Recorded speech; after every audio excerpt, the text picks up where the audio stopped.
कर्मचारियों को झटका नहीं मिलेगा एरियर। नमस्कार, मैं हूं निखिल अवस्थी और आप देख रहे हैं दिव्य हिमाचल टीवी। हाजिर हूं आपके सामने आज का मुद्दा लेकर। जेसीसी की बैठक के बाद से ही रेगुलर होने की आस लगाए बैठे कॉन्ट्रैक्ट कर्मचारियों के राहत की बड़ी खबर है। हिमाचल सरकार अब कॉन्ट्रैक्ट वाले इन 6000 कर्मचारियों को 30 सितंबर 2021 से ही रेगुलर करने जा रही है, यानी कट ऑफ डेट का मसला अब सुलझ गया है। क्या खास रहा कर्मचारियों के लिए और क्या अब एरियर मिलेगा या नहीं, हम पहाड़ी में इसी पर मंथन कर रहे हैं अनिल अग्निहोत्री और राजेश शर्मा। कर्मचारियों को बड़ी खुशखबरी राजेश, ये कर्मचारी है अनुबंध कर्मचारी। अनुबंध कर्मचारियों में भी वो कर्मचारी जो 3 से 2 साल की नौकरी के अंदर, कल देखिए जेसीसी के मिनट्स बाहर आए थे, हमने यहाँ पे एक्सप्लेन किया था, हमने चर्चा भी की थी, दिन भर हमारी चर्चा चलती रही, शाम को इस कार्यक्रम में भी की थी। कट ऑफ डेट का कहीं कोई जिक्र नहीं था राजेश, लेकिन अब उसमें एक बड़ी खुशखबरी सामने आई है, लेकिन साथ में थोड़ा सा एक आप ये कह लीजिए कि थोड़ी निराशा भी होगी। खुशखबरी क्या है राजेश जी और निराशा क्या है, आप पहले जरा ये बता दीजिए दर्शकों को, फिर हम चर्चा करते हैं। जी, सबसे पहले थोड़ी सी भूमिका बांध देते हैं। दरअसल जब जेसीसी के मीटिंग के मिनट्स आए थे, उस मिनट्स में एक चर्चा थी कि कॉन्ट्रैक्ट 3 से 2 साल करने की बात हुई थी। कट ऑफ डेट का जिक्र ना होने से तमाम तरह के कयास चल पड़े थे। कर्मचारियों ने जिस तरह से कहा था कि ये एक तरह से सरकार का एक जुमला है, इस तरह की बयानबाजी चल पड़ी थी। निराशा का माहौल पूरी तरह से था। इस मसले को लेकर जब हमारी पूरी शिमला की टीम ने जब रिसर्च किया, जिस तरह से, क्योंकि इशू बहुत बड़ा था ये प्रदेश का, पूरी शिमला की टीम लगी हुई थी, राज्य ब्यूरो प्रमुख राजेश मंडोत्रा खुद इसमें लगे हुए थे। उन्होंने जब पूरी पड़ताल की तो वहां से जो सूचना हमारे पास छन के आ रही है, जो इनपुट आ रहा है, वो सबसे बड़ा इनपुट ये है अग्निहोत्री जी कि अनुबंध कर्मचारियों के लिए खुश होने वाली सबसे बड़ी बात यह है कि जिस 30 सितंबर का वो इंतजार कर रहे थे, वो रेगुलर 30 सितंबर 2021 से ही होंगे। जिन कर्मचारियों को 2 साल 30 सितंबर को पूरे हो गए हैं, वो कर्मचारी रेगुलर गिने जाएंगे। ये उन कर्मचारियों के लिए बहुत बड़ी खुशखबरी है। 30 सितंबर से ही ये नोटिफिकेशन अब जारी होने वाली है। दूसरी चीज, आपने कहा हताशा और निराशा का भी इसमें एक माहौल है। जिस तरह से कहा जा रहा था कि 30 सितंबर को, अब क्योंकि कई कर्मचारियों को तो 3 साल पूरे होने वाले हैं, उन कर्मचारियों को क्या एरियर मिलेगा, ये सवाल एक खड़ा हो गया था। उनका भुगतान कैसे होगा, किस तरह से होगा। उन कर्मचारियों को ये कोई वित्तीय लाभ नहीं मिलना, एक तरह से उसकी संभावना फिलहाल नजर नहीं आ रही, क्योंकि सरकार ये जिस तरह की प्लानिंग कर रहे हैं कार्मिक और वित्त विभाग, प्लानिंग ये है कि डेट ऑफ रेगुलर ज्वाइनिंग से ही उनको वित्तीय लाभ मिलेंगे, तो पिछले वाला वो एरियर भूल जाएं। तो ये थोड़ी सी हताशा है, इस तरह की प्लानिंग चली हुई है। जी राजेश, इसमें देखिए अगर एक चीज देखी जाए, अभी तो खैर सरकार इसको क्लियर करेगी करने क्या वाले सभी विभागों के कर्मचारी है इसमें, ये ध्यान रखें सभी विभागों से जुड़ा हुआ मसला है, बिल्कुल उन लोगों से भी जुड़ा मसला है जो आगे विभागों में सरकारी कर्मचारी बनने वाले हैं, मतलब वो युवा बेरोजगार या वो ऐसे भी जो अभी जॉब की तैयारी कर रहे हैं, उनको भी यही थोड़ा ध्यान रखना पड़ेगा। चीज ये कही राजेश आपने, या हमारी जो रिसर्च है जो सामने ये चीजें, उसमें ये सामने आ रहा है क्या कि देखिए आपको 30 सितंबर तक आपकी कट ऑफ डेट डिक्लेयर हो गई है। राजेश में थोड़ा सा झोल फिर है जी। इसमें कहा गया है कि वित्तीय लाभ आपके तब होंगे जब आप रेगुलर ज्वाइन करेंगे जी, मतलब आपकी सैलरी, आपका सब कुछ, आपको पिछला एरियर भी नहीं मिलेगा। लेकिन राजेश इसका फिर फायदा क्या हुआ? बिल्कुल बड़ी बात तो ये है, अब मान लीजिए कि अगर ये डेट जो है थोड़ी आगे निकल जाएगी या कुछ, सीधी सी बात है कि जब हो ये रहा है, 2 तरीके हो गए राजेश। एक तो ये कि सिर्फ 30 सितंबर तक वाले ही होंगे, जो अभी टाइम चला है उनके तो 31 मार्च को ही होना है, ये सीधी सी बात है। जो 30 सितंबर के बाद वाले हैं, जिनके 2 साल उसके बाद हो रहे हैं, बिल्कुल। लेकिन जो 30 सितंबर को हो भी रहे हैं ना राजेश, वो देखिए डेट ऑफ ज्वाइनिंग आपकी सीनियरिटी तो तभी बनेगी ना जब आप साइन कर देंगे, ऐसा ही होता है ना, ऐसा ही होता है बिल्कुल। अच्छा, आपको सैलरी फिर उसी दिन से मिलेगी, बिल्कुल। पर बात बड़ी ये है कि सरकार शायद ये कर रही है कि आपकी कट ऑफ डेट वाली जो निराशा थी उसको दूर किया, क्या कहेंगे? बिल्कुल सही है, निराशा दूर की जा रही है। उसमें एक स्पष्ट कर दिया गया है, क्योंकि नोटिफिकेशन इसकी आएगी अभी, स्पष्ट ये किया गया है कि अनुबंध कर्मचारियों को एरियर मिलने वाला नहीं है। ये चीज स्पष्ट है, बिल्कुल स्पष्ट है। डेट ऑफ अपॉइंटमेंट, जिस तरह से डेट ऑफ जो रेगुलर ज्वाइनिंग है वहां से वित्तीय लाभ मिल रहे हैं, पीछे से वित्तीय लाभ नहीं मिलेगा, ये भी स्पष्ट है। इससे होगा क्या? क्योंकि अगर प्रदेश का हम एक सिनेरियो देखते हैं तो 24,000 प्रदेश भर में अनुबंध कर्मचारी इस वक्त काम कर रहे हैं, जो विभिन्न विभागों में है, बोर्डों में है, निगमों में है। 30 सितंबर को अग्निहोत्री जी, 30 सितंबर 2021 को जो 2 साल की जिन कर्मचारियों की अवधि पूरी हो गई है, वो है 6000 कर्मचारी, जिनको इनके सीधे तौर पर अब लाभ मिलने जा रहा है। दूसरा 31 मार्च को, क्योंकि मार्च भी बड़े दूर नहीं है, 31 मार्च को जिन कर्मचारियों का 2 साल का कॉन्ट्रैक्ट पूरा होने वाला है, वो है 3,500 कर्मचारी हैं। तो करीब करीब 9,500 ये कर्मचारी हैं जिनको सीधे तौर पे 30 सितंबर वाली डेट से लाभ मिलने जा रहा है। जी, तो ये इसमें बड़ी बात है। पर सबसे बड़ी राजेश, आपके सवाल पे मैं एक सवाल ले लूं आपसे हमेशा थोड़ा सा। देखिए, एक तो बड़ी बात वही है कि बात वहीं घूम फिर के खड़ी हो गई है। बात ये कि आपके ज्वाइनिंग के लिए नोटिफिकेशन कब निकलती है, रेगुलराइजेशन। बिल्कुल जी, क्योंकि जिस दिन आपने साइन किए ना जी रजिस्टर में, उसी दिन से आपकी सैलरी भी मिलेगी, उसी दिन के आपका सारे लाभ। ये अलग बात है कि आप बात राजेश सिर्फ इसमें यही लग रही है कि आप उस दिन तक पक्के मानिए आपको, बिल्कुल है ना। दूसरे, अच्छा राजेश, ऐसा सरकार कर क्यों रही है? ऐसा क्यों नहीं कर रही है कि 30 तारीख के बाद ही, 30 सितंबर के बाद से वित्तीय लाभ भी दे दे? क्या दिक्कत है? बिल्कुल, अब बड़ी बात यह है कि पहली चीज ये क्लियर कर देते हैं कि ये जेसीसी जब इस तरह की चर्चाएं थी, इस तरह का फैसला जब हो गया था एक तरह से, तो जेसीसी की मिनट्स में चीजें आई क्यों नहीं? क्योंकि पिछले कल जिस तरह का माहौल था, निराशा कर्मचारियों की थी, वो समझी जा सकती है, उनके पीड़ा और दर्द समझा जा सकता है। इसमें जो आज जो पिक्चर क्लियर हुई है, वो पिक्चर ये क्लियर हुई है कि जेसीसी की मिनट्स, जेसीसी की बैठक से पहले हिमाचल प्रदेश राजपत्रित कर्मचारी महासंघ और प्रदेश सरकार के अफसरों के बीच एक बैठक हुई थी। उस बैठक में इस कट ऑफ डेट पे एक सहमति बन गई थी।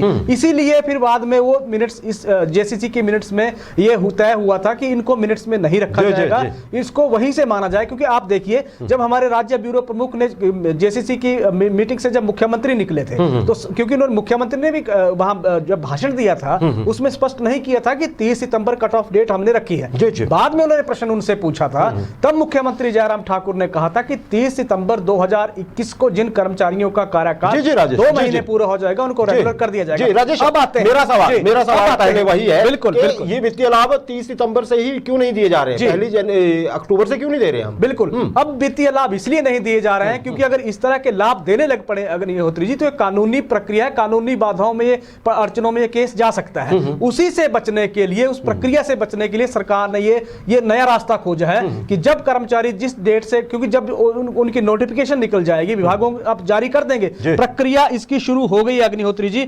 और एक तरह से कहा जा रहा है कि कैबिनेट में बाय सर्कुलेशन से इसकी मंजूरी ली जा सकती है और प्रक्रिया बहुत जल्द शुरू होने जानी है। जो कर्मचारियों की रेगुलराइजेशन की प्रक्रिया शुरू होने वाली है। सरकार बच रही है कानूनी दायरे में आने से, सरकार बच रही है कि कर्मचारी भी इस प्रक्रिया में ना फंसे या कहीं रोक ना लग जाए, इसीलिए। और दूसरा, वित्तीय स्थिति तो है ही है, वित्तीय प्रबंधन तो सरकार का है ही है इसमें इन्वॉल्व, तो इसलिए 2 मसलों को लेकर सरकार यहाँ फूंक फूंक पे कदम रख रही है। देखिए राजेश, कुल मिला के अगर देखें ना जी, तो बात यह है कि जहां से हम चले थे घूम के वहीं पहुंचे। बिल्कुल, सिर्फ एक बात में इसमें आप थोड़ा सा राहत खोज सकते हैं कि 30 सितंबर तक के एम्प्लॉयज़ को जो है वो रेगुलर कर दिया जाएगा। बात वहीं आ गई, अब कर्मचारियों को फिर दबाव बनाना पड़ेगा, इसलिए कि आप अधिसूचना जारी करिए और हमारी ज्वाइनिंग लीजिए। देखिए, पहले भी चर्चा कर चुके हैं, अभी विंटर क्लोजिंग जो स्कूल्स हैं वहाँ भी छुट्टियाँ होने वाली हैं। बिल्कुल, टीचर्स अगर कहीं और के हैं वो निकल जाएंगे वहाँ से, बर्फ गिर जाएगी, रास्ते बंद हो जाएंगे, नोटिफिकेशन इशू हो जाती है तो नया मसला खड़ा हो जाएगा। वो लोग ज्वाइनिंग कैसे देंगे स्कूल पहुंच के?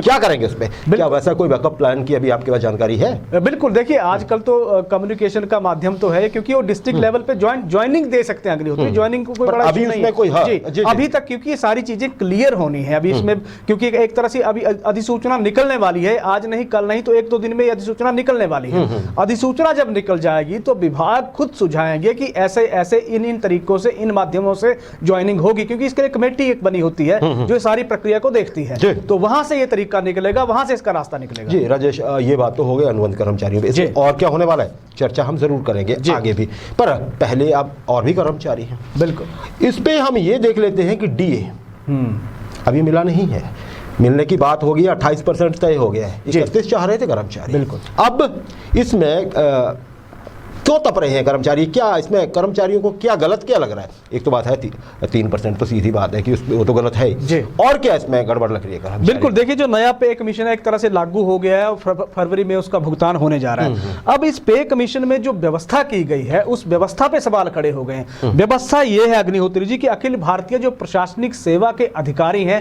उनको मिलेगा नए पे कमीशन में 31% डीए, बाकी जो कर्मचारी हैं उन कर्मचारियों को मिलेगा 28% डीए। अब इस जो 3% का अंतर है, इसको लेकर कर्मचारी संगठन और तमाम कर्मचारी अब तप गए हैं एक तरह से। उनका कहना है कि हमें भी 31% दीजिए, 3% ज्यादा होता है। बिल्कुल 3% का घाटा हम क्यों सहन करें। अब इस पे अगर हम देखते हैं तो हिमाचल प्रदेश राजपत्रित कर्मचारी महासंघ ने भी एक तरह से स्टैंड ले लिया है। महासंघ सीधे तौर पे कह रहा है, क्योंकि जेसीसी उन्होंने कंडक्ट करवाई है, महासंघ कह रहा है कि इसके लिए मुख्यमंत्री जयराम ठाकुर से उन्होंने मिलने का वक्त भी मांग लिया। 28 दिसंबर को डीए के मसले को लेकर मुख्यमंत्री जयराम ठाकुर के साथ बैठक रखी गई है। उस बैठक में इस मसले को लेकर चर्चा होगी, क्योंकि प्रदेश भर में ये विवाद बिल्कुल बहुत गहराने लगा है।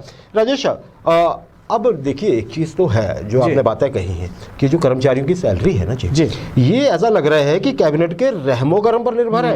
ऐसा नहीं लग रहा है कि आपको नए वेतनमान का वो नहीं है बात बड़ी है। अगर जो आपने बताया अभी, कैबिनेट क्या करती है, 28 देती है आपको, 30 देती है, 25 दे देती है, किसी को 31 दे देती है जी। है क्या समझते हैं आप इस चीज से? यही निराशा की जड़ है ना क्या? बिल्कुल, ये तो डीए का इशू है अग्निहोत्री, 28 और 31 का। लेकिन असली जो स्टैंड है, क्योंकि बाकी कर्मचारियों का तो मसला क्लियर हो गया है, नया वेतनमान लागू होने की व्यवस्था बन गई है, पर इसमें जो दिक्कत है वो पार्ट टाइम वर्कर्स की दिक्कत है, आउटसोर्स कर्मचारियों की दिक्कत है, मिड डे मील वर्कर्स की दिक्कत है, जल रक्षक की दिक्कत है और आशा वर्कर्स की दिक्कत है।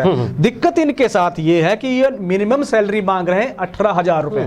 18,000 की सैलरी के लिए आप पिछले दिनों देखिए विधानसभा अपने सचिवालय के बाहर इन्होंने प्रदर्शन किया, पुलिस के साथ धक्का मुक्की हुई, तो एक तरह से वहां से माहौल, वहां तो सरकार सहमत नहीं है राजेश, बिल्कुल।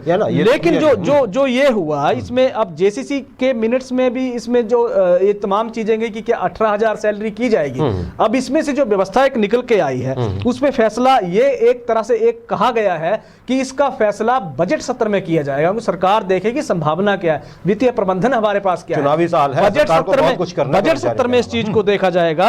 और बजट सत्र में भी तब देखा जाएगा जब जयराम ठाकुर की कैबिनेट का कोई सहयोगी इस मसले को लेकर आगे आएगा कि इनके बारे में भी सोचिए। और इसमें शायद ही लगता है कोई भी ऐसा दिखता कम है कि मंत्री अपने विभागों के जो मुद्दे दूसरे सामने लेके आ रहे हैं। राजेश, यहाँ पे एक चीज बता देता हूं मैं, जैसे 2-3 मसले हैं ऐसे जो ऐसा लगता है कि विभागों के कर्मचारी नेता ही आगे लेके आएंगे जो मंत्री हैं।